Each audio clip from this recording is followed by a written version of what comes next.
e trazendo uma ideologia para um remédio. Daqui a pouco a gente vai categorizar cadeiras, câmeras, canetas. A gente não pode fazer, a gente tem que fugir. Gente, mais uma vez, estamos no meio de uma pandemia que está matando milhares. É o momento de se politizar o uso de um remédio? Acredito que não. Não, e muito menos, né, de corroborar eventuais lobbies da indústria farmacêutica, né?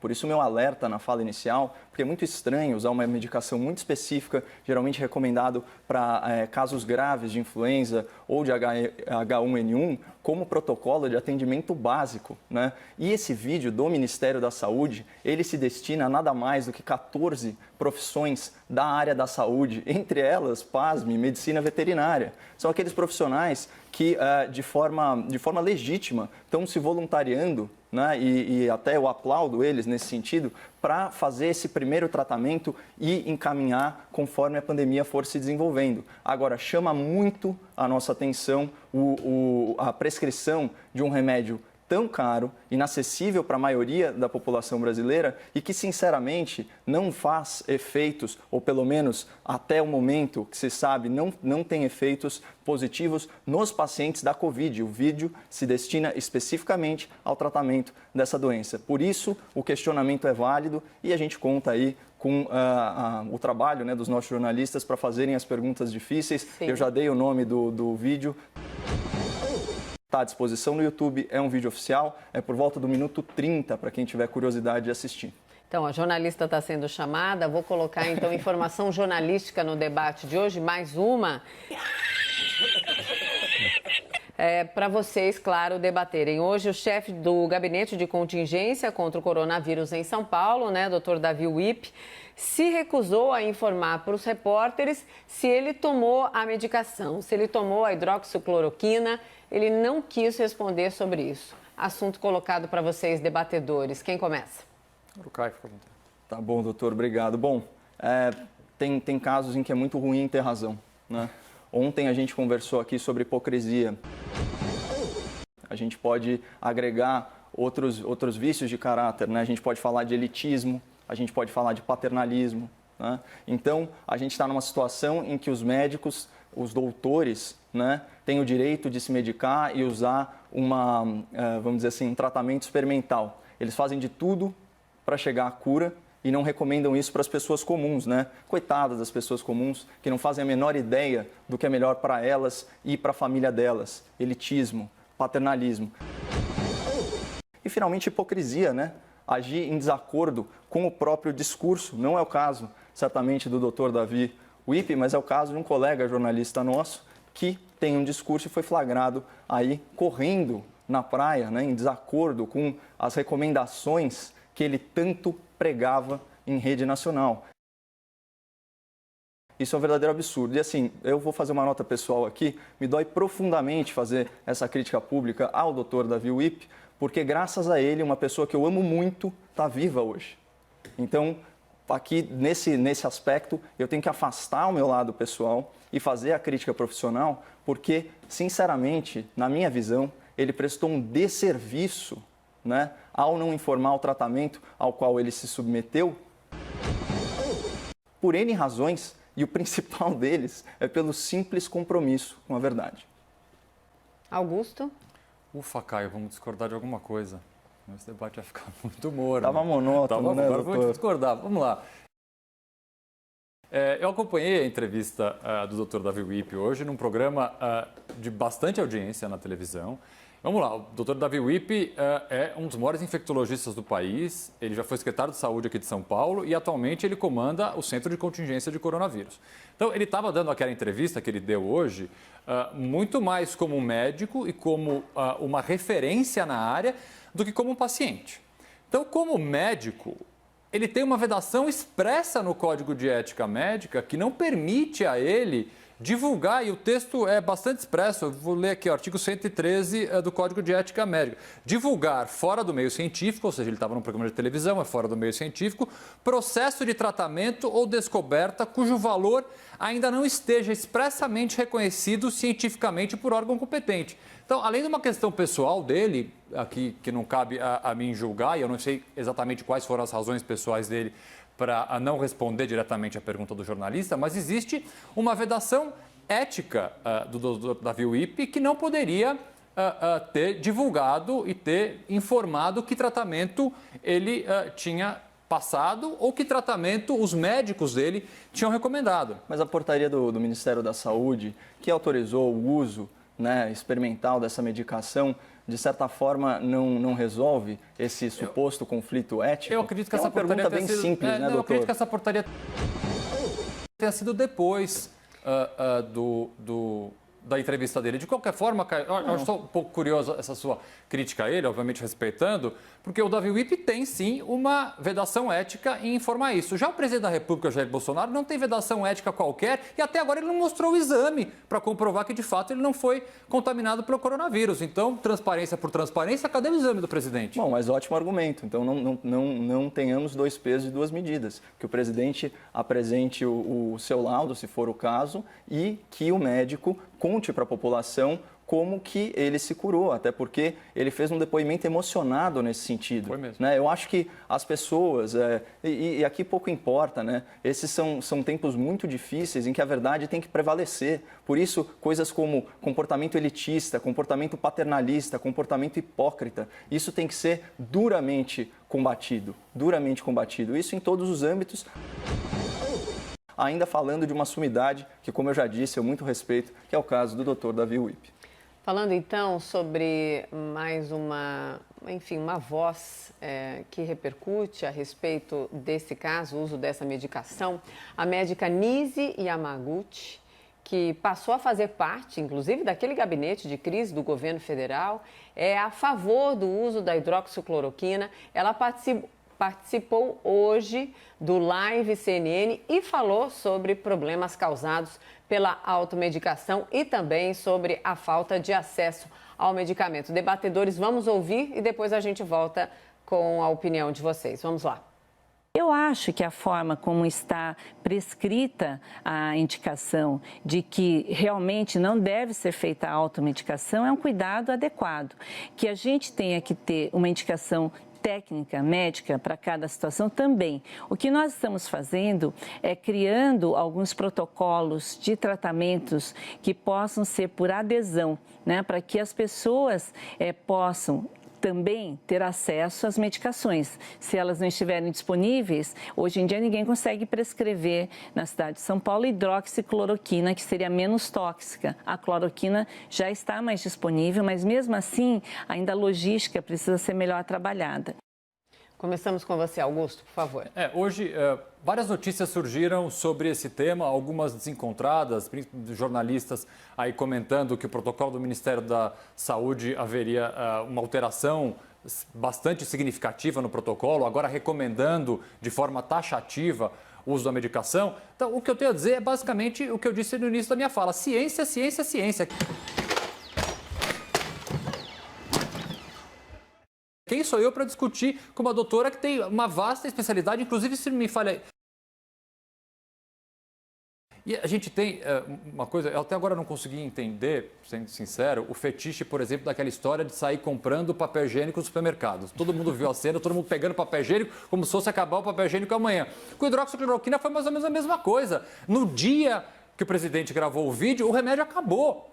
E deve ter gente hoje em dia com estoque guardado em casa e para quê? Tomara que não precisem usar. Graças a Deus a gente não está na Venezuela, né, doutor, onde tem escassez de papel higiênico e tantos outros produtos, né, por causa do regime ditatorial bolivariano. Eu queria abordar um aspecto bem específico, eu concordo com muitas das suas colocações, um aspecto da automedicação, né, só que sobre um outro prisma. Né? A imprensa americana, que acaba sendo tão polarizada aqui quanto a nossa, chegou a divulgar nessa síndrome da pior interpretação possível e na torcida, inacreditável torcida contra a cura, né? Que realmente é um negócio que é uma politização que ultrapassa os limites do razoável, chegou para detratar, vamos dizer assim, o tratamento experimental com cloroquina, chegou a noticiar que um paciente, aliás, que um cidadão americano, tinha falecido se automedicando. A questão é que esse cidadão, né? Quando a gente fala em automedicação, o que isso implica? A gente imagina uma pessoa consumindo remédios por conta própria, sem receita, sem orientação médica, por aí vai. Acontece que ele leu o nome do produto, né, num item de limpeza para aquários e consumiu esse produto e, portanto, morreu. Só que você tinha algumas pessoas da imprensa noticiando isso como se ele tivesse se automedicado, como se esse ato dessa pessoa, esse ato completamente atípico, fizesse parte do rol, né, de atividades humanas normais. Então, eu concordo contigo, essa questão tinha que ser infinitamente menos politizada. A gente está falando de ciência, né? A gente está falando de debate, a gente está falando de tese, antítese, teste cego. Quando a CNN entrevistou o doutor Dante Senra, ele falou que era desumano, né, fazer o teste duplo cego, ou seja, submeter alguns pacientes ao não tratamento ou ao tratamento com placebo, porque essa era uma pandemia, né, cuja letalidade avançava muito rápido, né, nos casos mais graves. Então, na verdade, assim, o aspecto positivo, né, se é que dá para a gente falar isso, das pessoas não se submeterem ao tratamento, foi que essa pesquisa, eu retomo aqui o argumento inicial, né, desenvolvida aí pelos profissionais da Prevent Senior, vai trazer esse elemento que é fundamental para o reconhecimento científico. Então, fiquemos aí na torcida, né? Eu tenho certeza que aqui a gente compartilha da mesma esperança, do mesmo otimismo vigilante nesse sentido. Caio e Augusto, vamos ouvir uma outra parte da entrevista ao Live CNN. A médica Nise Yamaguchi falou sobre um ponto polêmico, e aí vocês vão debater. A de que o paciente que aceitar se submeter à medicação, foi o que eu disse anteriormente, no começo do grande debate, ele precisa assinar um termo de responsabilidade sobre os riscos. Vamos ouvi-la e aí voltaremos. Hoje em dia a gente fala de responsabilidades compartilhadas, né? O paciente pode ou não acatar. Você sabe que no Hospital das Clínicas nós temos um estudo 15 anos atrás, a gente oferecia os tratamentos, a gente dava os remédios, porque eram comunidades muito simples, e metade dos pacientes não ia na farmácia pegar a prescrição que eles tinham recebido no ambulatório. Então, significava que ele não levava em consideração aquilo que o médico tinha falado. Isso é uma prática habitual dentro da medicina, não é nada de novo, em que os riscos são avisados, você fala, olha, eu vou te dar um remédio para dor, mas você tem uma possibilidade de ter úlcera. Eu vou te dar um remédio para febre, mas ela pode causar aplasia de medula. Só que assim, essa medicação para febre causa aplasia de medula em 0,0001%. Mas tem que ser citado.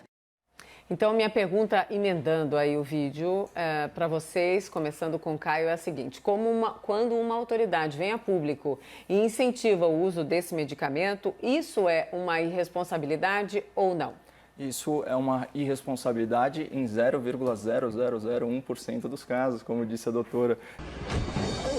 Eu acho até que eu devo ter citado errado, porque tem zero demais aí, né, nessa porcentagem. Eu já havia trazido esse argumento inicialmente de 1 em 1000, né? E, obviamente, as pessoas são adultas, elas tomam medicação.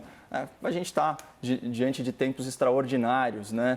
E de uma vitimização estrutural da sociedade. É bem capaz que uma pessoa que aceite tomar uma medicação depois argumente que não estava ciente dos riscos, quando isso é extremamente improvável. Mas o ponto é assim, sempre vale a pena a transparência, né? De novo, a verdade, né? A transparência nas relações, sejam elas entre médico e paciente, sejam elas entre as autoridades públicas e obviamente, os cidadãos, mas as pessoas não vão consumir medicação sem a devida orientação, especialmente agora que esse é um remédio que depende de receita. Então, de novo, o risco é reduzido, sempre vale a pena você se responsabilizar. A doutora está sendo muito preciosista, né, no sentido de querer evitar consequências legais, né?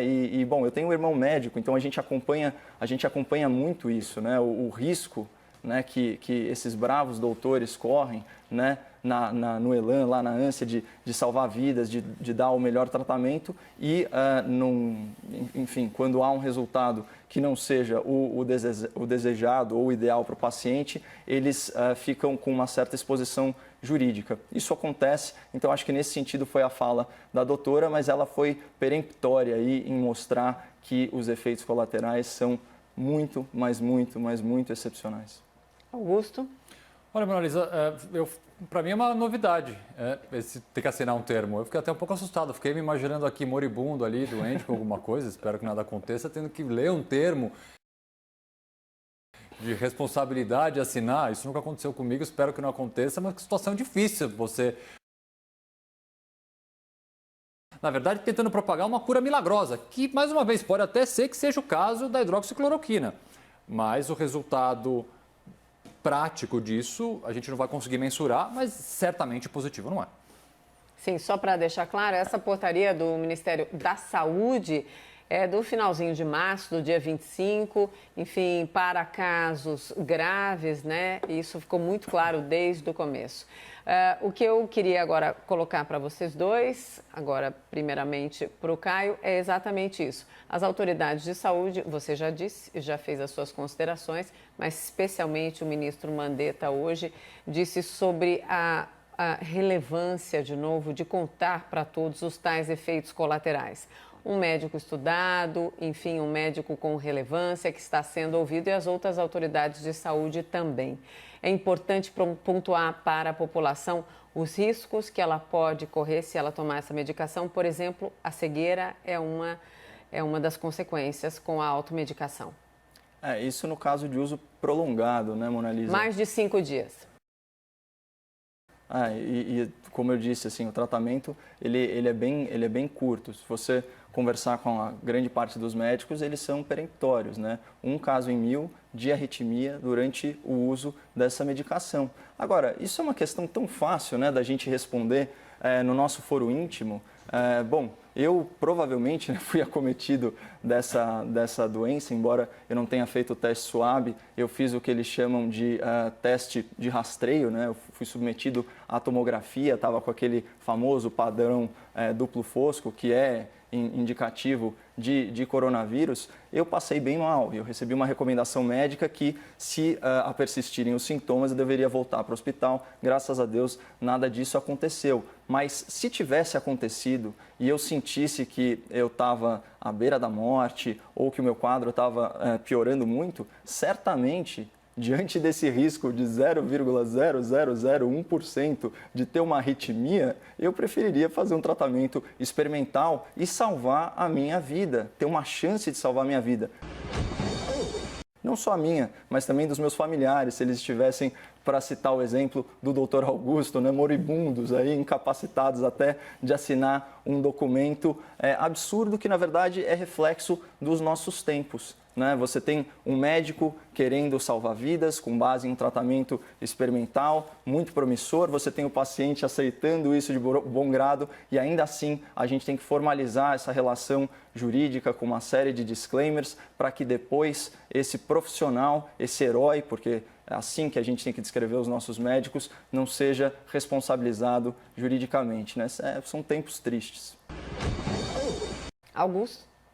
Olha, eu não sei se seria um relato pessoal, mas elucubrando, pensando mais uma vez nas hipóteses.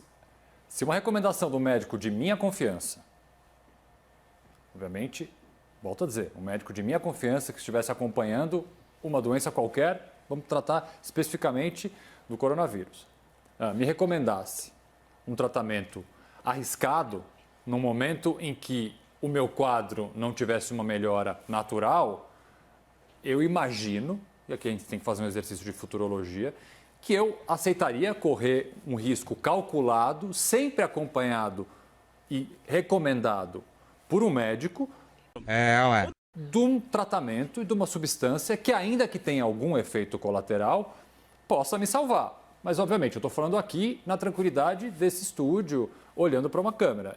Não sei qual seria a minha reação no momento, mas em tese, sim, se o médico de confiança me recomendar um tratamento, ainda que com certo efeito colateral, isso vai salvar a minha vida. Efetivamente, é óbvio que eu acataria a decisão médica. Agora chegou o momento dos argumentos finais. Preciso dizer que temos 40 segundos para cada um. Começando, Caio, por favor. Bom, vamos lá, eu vou pegar carona aí no argumento do doutor Augusto, né, sobre a politização dessa questão. E aí eu vou repisar o argumento de ontem. É fundamental reverter as verbas, né, do fundo eleitoral para o combate à Covid-19. Inclusive, tem uma decisão de um juiz federal nesse sentido, bem-vinda a decisão. Eu fiz a lição de casa, doutor. Você tinha falado que 2 bilhões, 3 bilhões não faziam nem cócega, com fonte do Partido Novo, o único partido que não usa fundos públicos, né, para financiar suas campanhas. Esse dinheiro daria para construir 22.700 leitos de UTI, 2 bilhões de máscaras, 40 milhões de kits de teste, 30 mil respiradores, né? A gente está falando de bastante coisa. Não é pouca coisa, não vamos politizar essa questão. Sim. E que os políticos aí aloquem essas verbas para o combate à pandemia. Augusto, por favor. Caio está louco para voltar no fundo eleitoral, vocês perceberam? Sim, é um tema. Voltaremos em breve. Gente, eu acho que o recado já foi dado, eu concordo plenamente com o Caio, não é o momento de se politizar um tema que é exclusivamente médico.